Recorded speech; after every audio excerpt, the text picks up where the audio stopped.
It comes with a price tag, and the price tag is safety. It's all the voices like, settle down, Pete. No one's going to show. Don't do this. It's not going to work. Who do you think you are? I was just a shell of a man because I didn't know how to speak up. It has less to do with what's in front of you and more to do with what's going on internally. What are you really avoiding?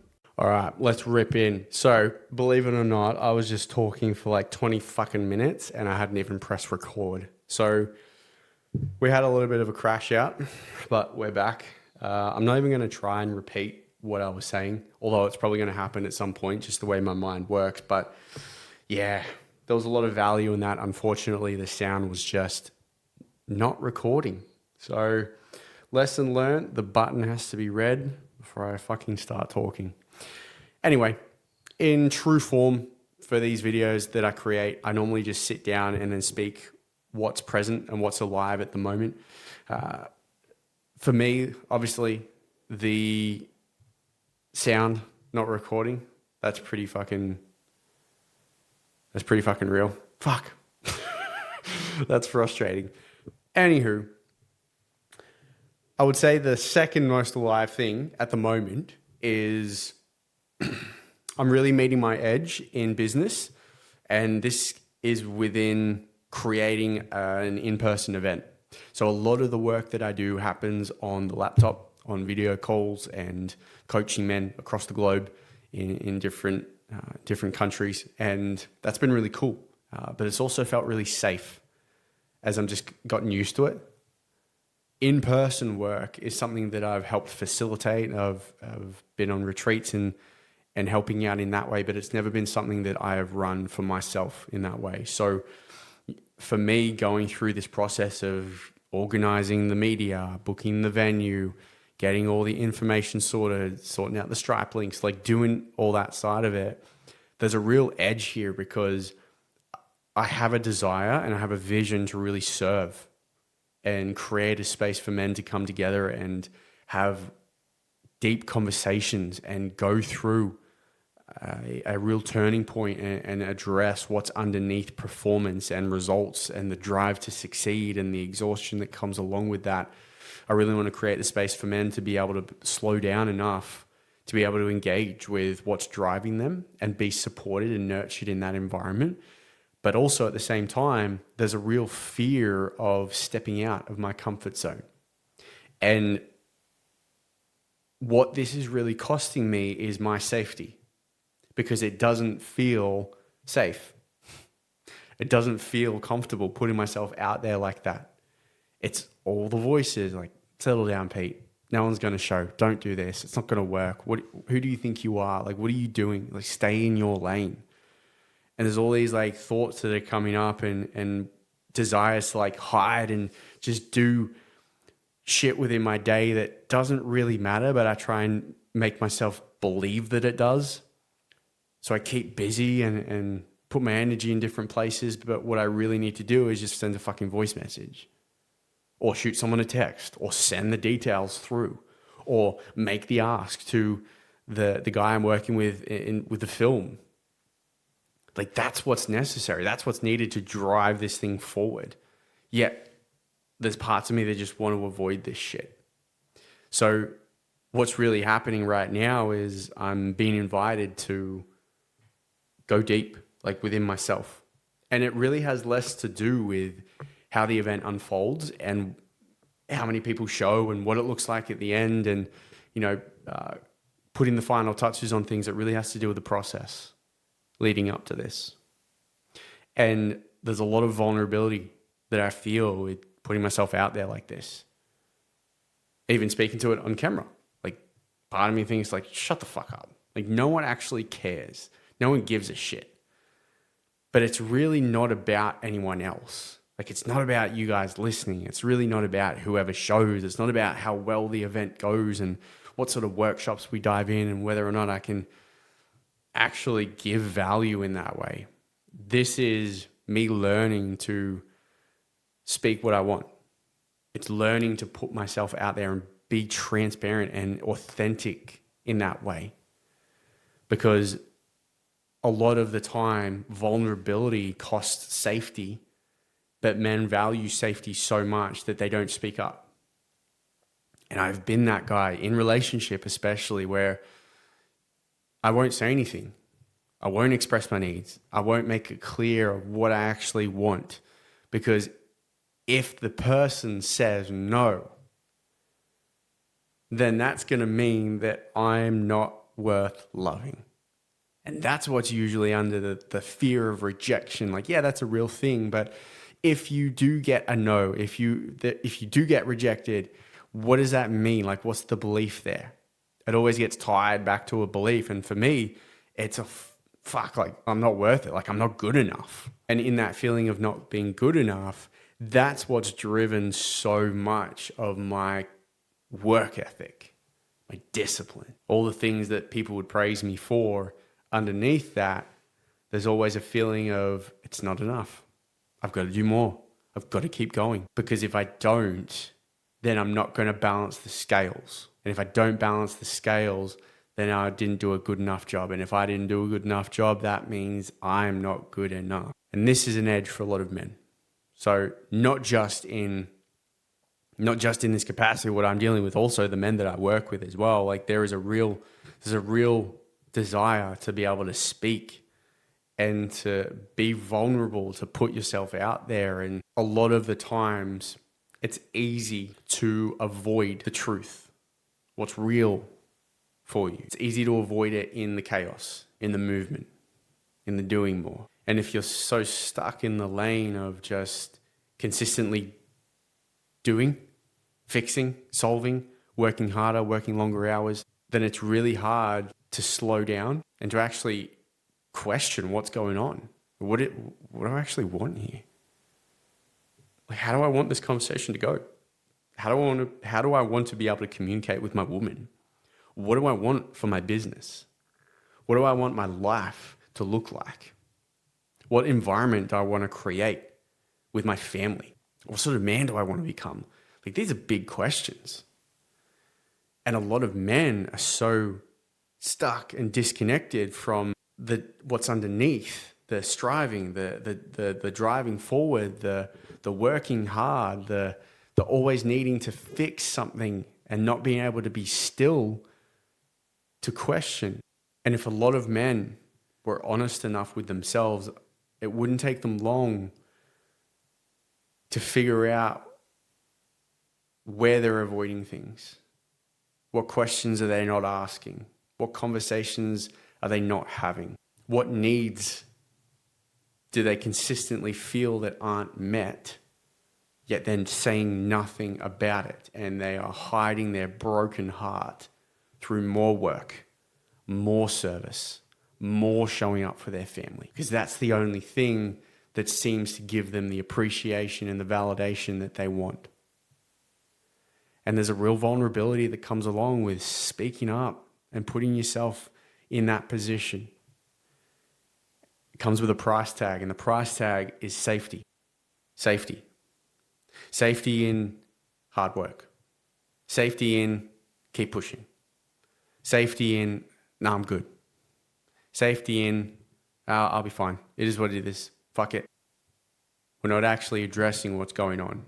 So for me, in this stage of business and where I'm at, safety is in doing the same thing that I've been doing this whole time, but I also have a burning desire to fucking serve and help men, to give them the support and the space to be able to open up and be transparent around what they're actually fucking feeling. Because I've been in that position where I didn't have the space to be honest. So I just disregarded everything that I wanted, and it came at the cost because I held so much fucking anger to the world, to myself, to the woman that I was with. I was just a shell of a man because I didn't know how to speak up. Or if I did know, I was too afraid, rightfully so. But that was a big cost. So in this situation that I'm in now, like building out this event and getting all the pieces into place to actually bring it forward, there's a lot of fear there. There's a lot of fear. Like, what if no one shows? What if it's an absolute failure? What if I'm the only one there with all the people that I've brought in who have helped build this and it doesn't actually happen? That's fucking scary. But it's really not about what's topside. It's not about the end result here. It's not about the event itself. It's not about the conversation with your woman. It's not about the challenge in your relationship or the disconnect you feel, or how things are playing out in business for you. It's about what's underneath. Like, what's the story? What's the belief? What's the thing you keep coming back to that you keep getting evidence for? Every time your woman dismisses what you say, oh, fuck, something's wrong with me. I'm not good enough. All right, I'll just keep doing what I'm doing. It's like, where's the fucking line? Every time you get a client and they're just disrespectful, or they don't pay you on time, or, they try and get more out of you than what was agreed on. Fuck it. Yeah, it is what it is. Yep, sure, we'll do it. Cool. Throw yourself under the bus again. Like, what's the fucking belief there? And this is where we look at self-worth, not from a place of entitlement, like everyone owes you something just so you don't have to feel your shit and own what's going on for you. But what are you really avoiding? Like, what's driving this avoidance in you? Like, where are you really holding on to things that you need to let go? Underneath that, as men, we're so used to the movement and the chaos of life and business and family and work and showing up and providing, that to actually slow down and address that can be really difficult. It takes practice. Dare I say, it takes some fucking skill to be able to be present to the moment. Like, that's huge. I struggle with that. Because if I'm doing one thing, I'm thinking about the next thing. And once I've thought about the next thing, then I'll have two more things that go down the line. But if I can just look at two things on the list that I could sort of do now in the next 5 minutes, maybe I'll save some time so I finish work a little bit earlier, then I can cook dinner a little bit earlier, have some space to chill out, and the list just goes on and on and on and on. And in that, it's not, oh, fuck, I've got to go do a massive breath work session. I've got to go journal. I've got to go disconnect from everything and have a fucking holiday because it's all too much. It could literally be,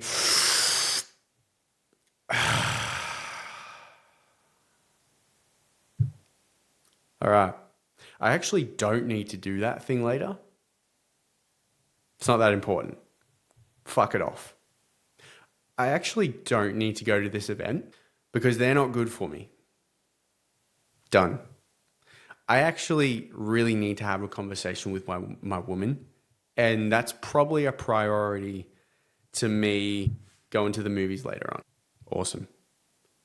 Priority. I actually don't need to train for 3 hours today. I could probably bang out a really tough workout in an hour. Awesome. Now all of a sudden, things that don't matter, things that don't align, things that don't serve you, fucking dead. So cut it off. Like, it's no longer a thing.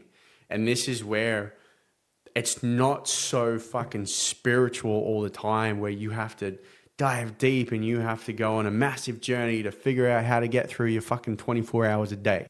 The art is in saying no. The art is in not allowing things in your world that take away from your mission, from your vision, from your relationship, from your woman and you.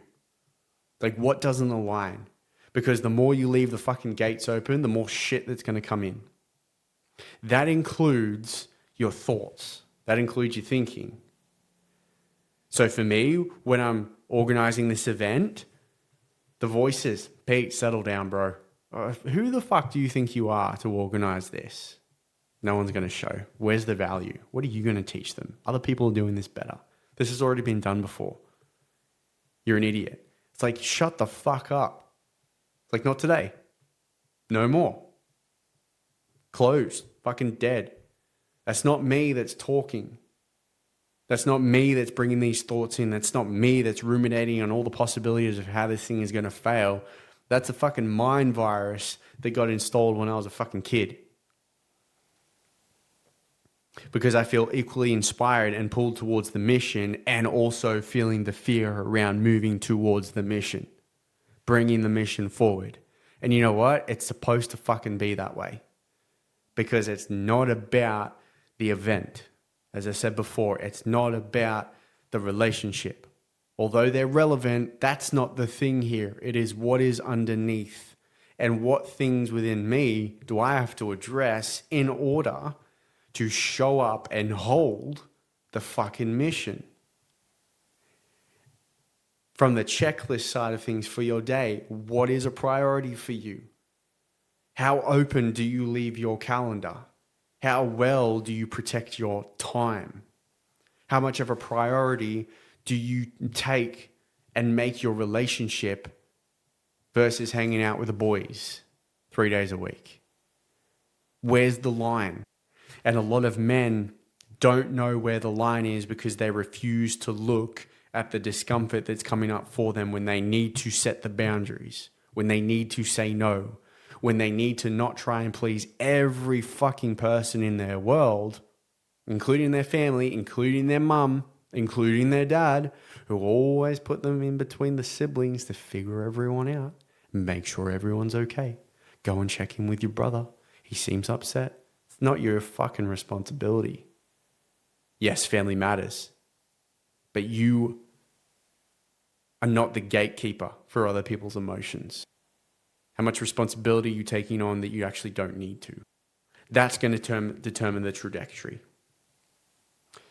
That's going to be the thing to look at. And that's probably one of the most fucking spiritual things you can do, is honor your own fucking time. And you can only honor the time based on what you deem valuable. So if you've got things that are taking you away from relationship, if you've got things that are causing you to be slower in business than what you should be, if you're avoiding certain clients, if you're not saying no, if you're not actually getting clear on what the vision is, if you're procrastinating on making calls and emails, then there's a reason that you're doing that. It has less to do with what's in front of you and more to do with what's going on internally. So at the moment, I am in the fucking thick of it. And that's why I get passionate talking about it, because all this shit's coming up for me in business. Because it requires vulnerability. It requires me to fucking burn the boats and go all in on this, because it lights my soul up whilst also holding the possibility that this could not go the way that I wish and hope it does. But it's not about that. This is about me and being able to take action, being able to trust the vision, stay connected to the vision. So when things around me don't seem like they're moving, I know that I'm in alignment still. And this is where something bigger than me is pulling me forward. And that is my desire to fucking serve and give men hope who are struggling in relationship, who are struggling in business, not because I'm an expert in business and I've nailed every single relationship that I've been in, but because I know how to support men to find themselves. And I'm finding more about myself through this process as well, which is awesome. And at the same time, it's good actually connecting with people in person in a way that I haven't done before. So the edge is being met, which is exciting. It's challenging. It's very real. And this is the next personal development stage that I'm in. This lights my soul up. So it's exciting. And I'm keen. So we're going to have a good training session. We're going to have some good food. We'll go through some workshops, hang out, have some good conversations, and really just connect. And it's really learning just not put so much pressure for things to be perfect. It's my first time doing this. My high performer side is definitely coming out, where I want things to just be spectacular and so smooth and nothing goes wrong, and it just has to be elite on the first try.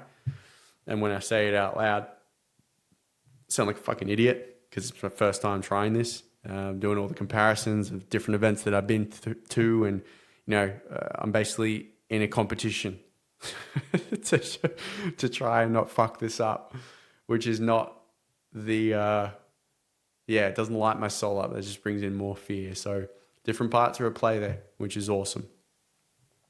But anyway, with that, it's been 21 minutes. I've been rambling on this topic. I appreciate the listen. If anyone's got to the end of this video, genuinely thank you. Really appreciate it. I'm going to stay consistent with these videos. It's the third week in a row. And it sounds like I'm just trying to hype myself up because it's just a matter of time before things get derailed. And consistency is really in actions, less so in words. So that's something to take note of for myself. But this is something that I really value, and I really like doing this. And to be honest, I could probably just keep rambling about so many different things.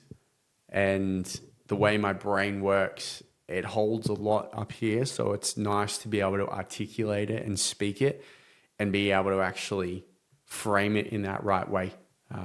Yeah, it's fun. It's enjoyable. But with that being said, my socials are in the, I think it's description for YouTube videos. I'm new to this game and to this space. Majority of my work happens on Instagram and Facebook. So they're in there. Comment like anything you took away from this. If something really resonated with you, that really stood out amongst my chatter, then I'd love to know. I'd love the feedback on it. Comments are welcomed. And yeah, that's one of the things that I'm really looking to do moving forward, is to build this out and offer value in that way. And for me, I'm sure there's going to be stages where I bring out the whiteboard and go through workshop style videos as well. So if there's anything that comes to mind where you'd want to know more about, maybe from the education side of things, or just the relationship dynamics or high performance, or what that looks like and the pros and cons and what a lot of high performers deal with, just based on my own experience and the men that I work with as well, feel free to shout it out, put it in the comments, and yeah, I'll put together some stuff. And when I say put together some stuff, it's probably going to be me just winging it. I'm going to meet that point one day where I have to research things and do it with the intention to be able to present it, which is an edge for me because I recognize that I'm very good at being able to run my mind and just speak off the cuff. That brings a level of just vibrancy and good momentum to the conversation. And it's just fucking real. Like there's no script to this.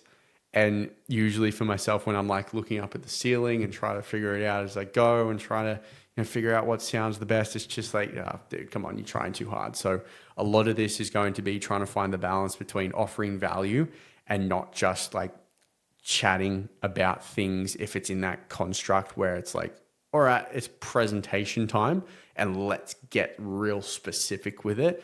That's a challenge. So that'll be a learned behavior. But with all that being said, I appreciate the viewership here. Thanks for watching. Thanks for listening. And yeah, I'm going to go keep doing my thing, and I will catch you in the video next week. Peace.